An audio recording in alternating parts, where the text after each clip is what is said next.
Welcome back to my channel. My name is Marissa and I like to talk about books and book design. Coming at you today with my May 2024 reading wrap up. I did my first ever wrap up last month and you all said that you liked hearing my wrap up and that if it was possible to do a combined wrap up and TBR, that's the ideal thing. So that's what I'm gonna do. I'm always gonna give the people what they want. Like April, I also read 6 books in the month of May and I've got a fun mix of genres in there. But with that, let's go ahead and get it started.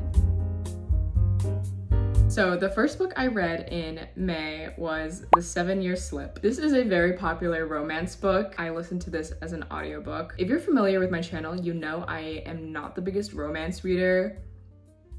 It's just not my favorite genre. However, I am kind of entering a romance era. I've read quite a few in the past few months. The 7-Year Slip is one of those romance books. So The 7-Year Slip follows the story of Clementine. She's someone who's in her late 20s, I think, and she works in publishing, as so many characters in romance books do. And she has a very special relationship with her aunt who has this apartment in New York City that is somehow magical. In this apartment, you can time travel, but only 7 years back. Why?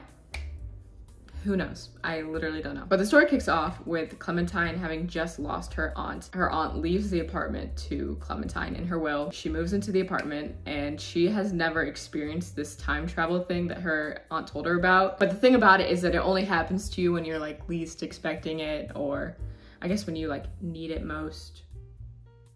So as Clementine's grieving, she finally experiences the time traveling apartment.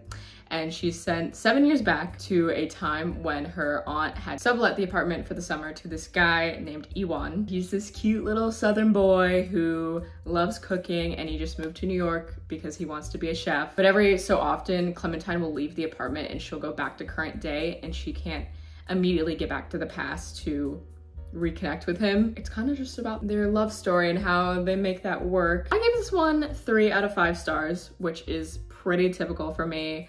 I'd say most romances I rate 3 stars.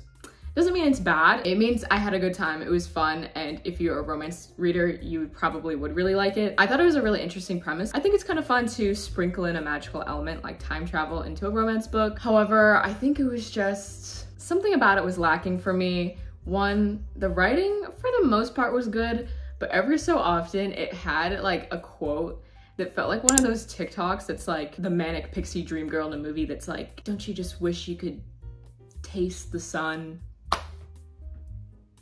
Okay. Quotes like that always take me out of it. I'm like, girl, why did you say that? You look goofy. You look goofy.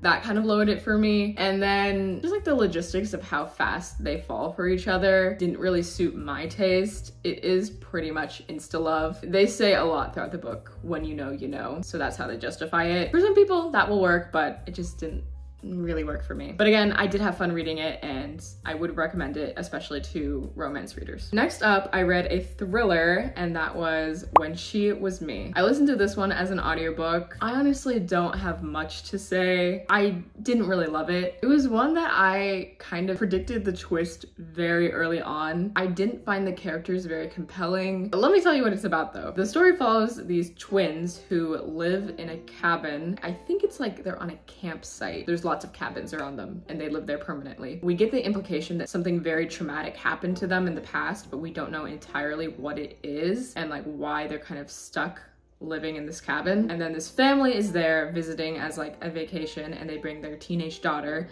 and both the sisters have these weird interactions with her. And then the next morning she is missing and they don't know what happened to her. The story is kind of uncovering the crime and figuring out what happened to the girl, but also slowly, emphasis on slowly, unraveling the past of these 2 sisters. It just didn't do it for me. I didn't really like the characters. I found it so boring.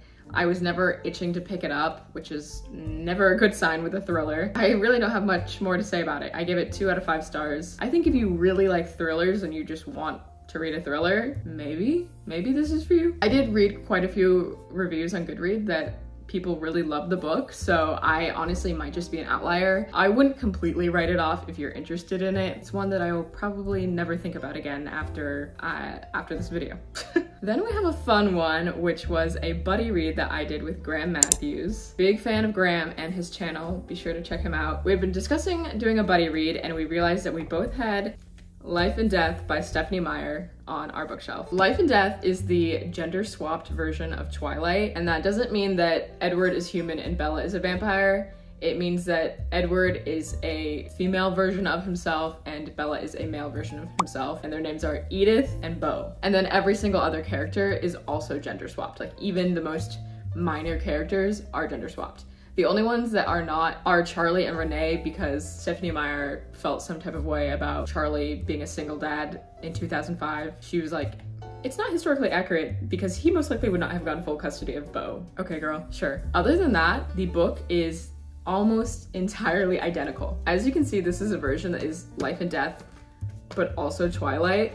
So I was reading chapters and being like, isn't that exactly how it is in Twilight? And I'd go look and it was exactly how it was in Twilight. The interesting thing about that though is that my perception did change based off their gender, which is really wild because I don't have beliefs on if you are a certain gender you have to act a certain way. I guess it honestly probably was like internalized misogyny. That is an L for me. So in Twilight, Edward is cool, mysterious, and aloof. Reading that as like a teenage girl, I was sold. I was like, yep, I want him. Yep, I want him. But reading about Edith, they do the exact same things, but I did not read her as cool and mysterious.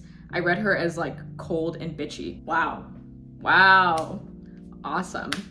I thought it was cool that it made me kind of stop and think about my own perceptions of gender. And it honestly was fun to re-enter the Twilight universe. I haven't read Twilight in a few years, so it was fun to get back into it and read the characters and try and guess like who was who. But overall, I totally forgot that Stephenie Meyer, she writes like way too much details that don't matter at all. Okay, girl, wrap it up, wrap it up. If you're like not a Twilight fan, don't read this. Like you're not gonna get anything out of it, to be honest. It's a pretty mediocre book. However, the ending is different. I thought it was really interesting to see how the different ending plays out. I didn't necessarily like it better than the original, but it's just interesting how things change, basically. I rated this one 3 out of 5 stars.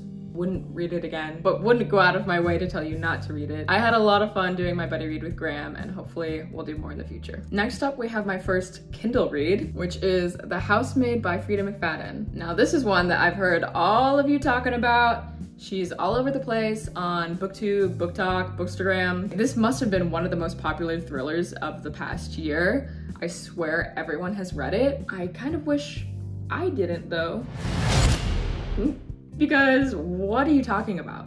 There's no way you guys actually like love that. I'm sorry. I'm taking my hater mask off, but like it was not that good, right? Like, let me back up. In case you were not one of the people that read this book and raved about it last year, this is a thriller that honestly has a pretty typical storyline. It's about a woman who moves into a house as the maid and weird things are happening, and the wife in the family is very like rude and wishy-washy, will tell her to do one thing and then she'll do it, and then the next day she'll be like, I didn't tell you to do that. Why'd you do that? And that's basically the whole book. The main gripe for me was the writing.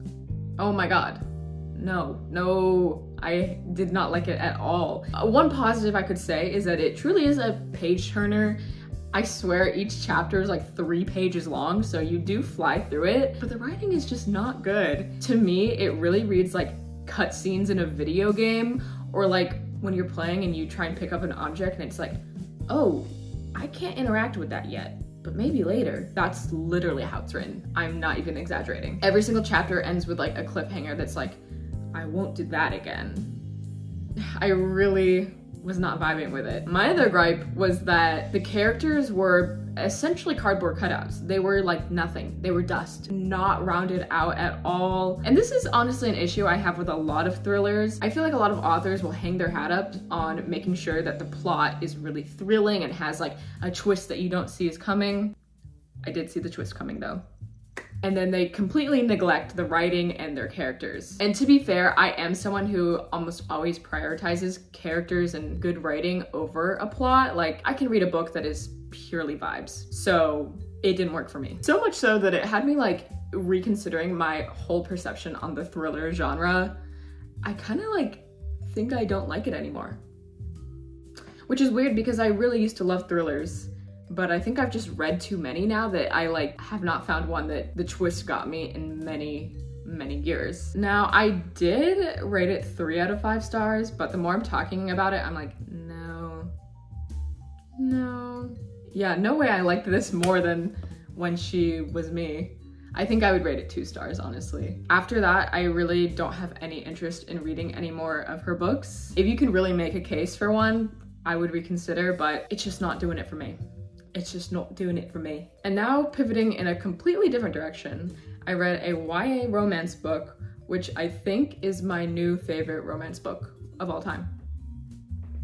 This is big because you just heard me say that I don't really vibe with romance that much. Oh my god, I love this one. I loved it, and that would be Check and Mate by Hazelwood. Immediately off the bat, I'll tell you that I give it 5 out of 5 stars.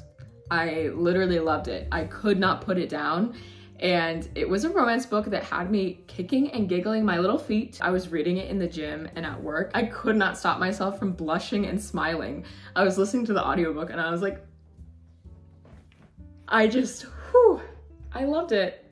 I loved it. Check and Mate is about a girl named Mallory who has just graduated high school. She grew up playing chess and she was really great at it, like a phenomenal chess player. She played it all the way up until she was 14, and then she stopped playing altogether because of something that happened, which you don't find out until later on. We skip to when she's 18. She has not played in 4 years, but her friend somehow convinces her to join this chess tournament for some club they're a part of. And at this tournament, Mallory somehow gets paired up to play with the #1 chess player in the world, and she beats him. I know that's right. And after that, it starts this whirlwind of this chess player guy kind of being obsessed with her, being like, who is this girl who I've never heard of in the chess world? She doesn't have a ranking.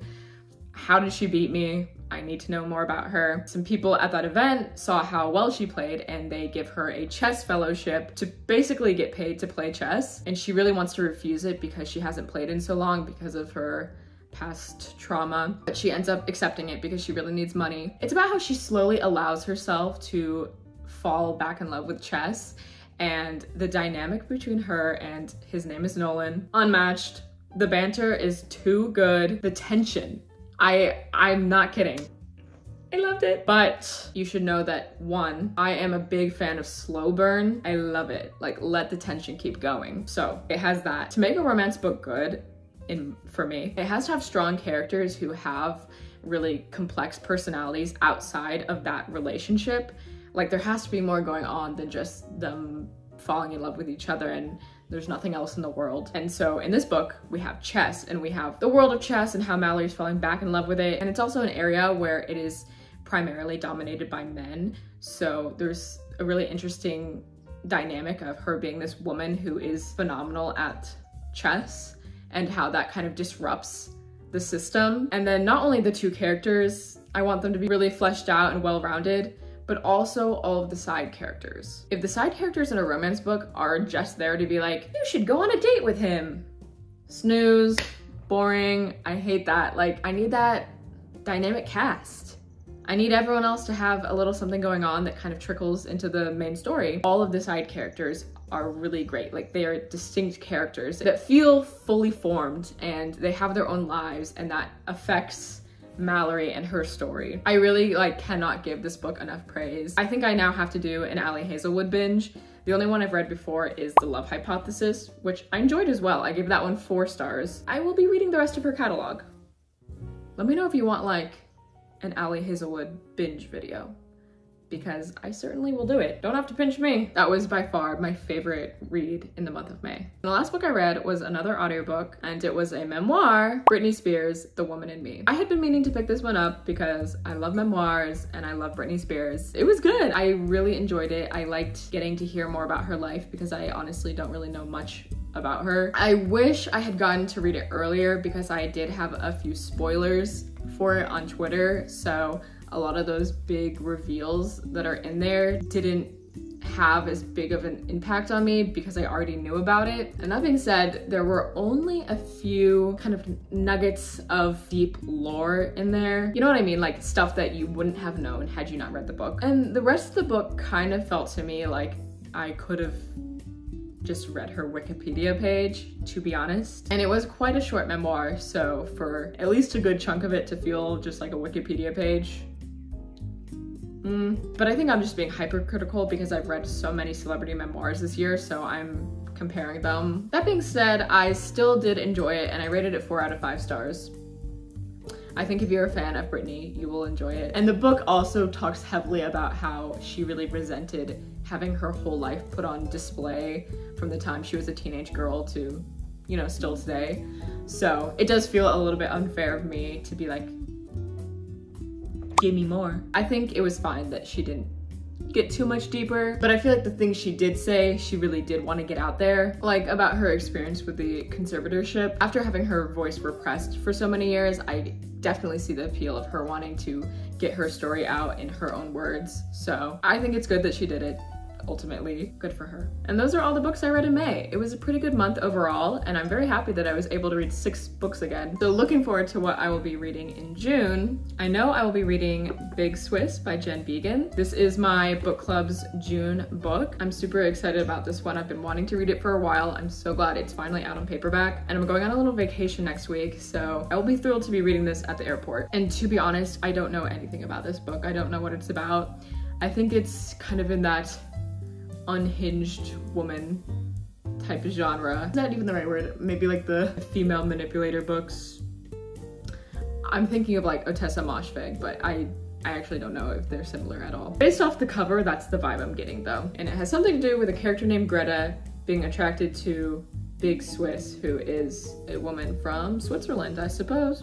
I don't know. I'll let you know though. I will also be reading Just for the Summer by Abby Jimenez. This is the Little Library Book Club Book of the Month. I'm excited to read another romance and I hope it scratches the same itch. Just for the Summer is about these 2 people who they both have had it happen to them multiple times where the person they're dating breaks up with them and then meets the person they're gonna marry. And I think they meet on Reddit or something. They're kind of talking about this and they're like, hey, what if we date each other so that we can find who we're supposed to marry, you know, just for the summer. I don't know if it's like a fake dating thing or just a kind of temporary dating situation, but it seems like a really interesting premise, so I'm excited for that one. I've never read any Abby Jimenez, but I've heard good things. And then the only other book I'm planning to read is hopefully Bride by Ali Hazelwood. Like I said, I have the Ali Hazelwood itch, so I'm wanting to read more of her books, and I've been wanting to read Bride for the longest time. Bride is Ali Hazelwood's first fantasy book, and it's about the daughter of the vampire king and how she has to marry the werewolf prince in order to like settle the relations between the vampires and the werewolves, and it's this like forced marriage that they're not happy about, but I think she is agreeing to do it in order to appease the kingdoms. It just sounds like completely up my alley. I love vampires. I love anything supernatural like that. So I'm excited to see how Ali Hazelwood is in that genre, or if I prefer her as just like a pure romance author. But seriously, let me know if you all want to see like an Ali Hazelwood reading vlog, because I can include Bride and maybe some of her other books. Let me know. I might just do it anyway. That is my wrap up and tentative reading plans for June. And with that, signing off. Love you guys, and I'll see you in the next one.